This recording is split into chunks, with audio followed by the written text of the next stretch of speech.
नवीन वर्षाच्या स्वागताकरिता तुम्ही तयार असालच, परंतु त्याआधी अमरावती शहर पोलिसांनी जाहीर केलेली ही महत्त्वाची नियमावली नक्की ऐका।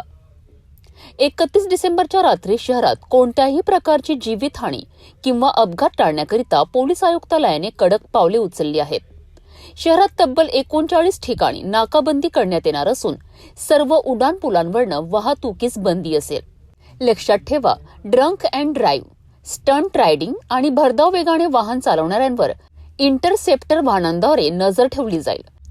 नियमांचे उल्लंघन केल्यास भारतीय न्याय संहितेनुसार कठोर कारवाई केली जाईल। फटाके फोडण्याकरिता केवळ रात्री 11:55 ते 12:30 वेळ देण्यात आली आहे। तसेच ध्वनिक्षेपकांसाठी रात्री 12 वाजेपर्यंतचीच मर्यादा असेल।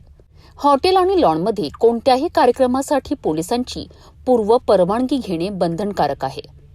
चला, जबाबदार नागरिक म्हणून पोलिसांना सहकार्य करूया आणि सुरक्षितपणे नवीन वर्षाचे स्वागत करूया।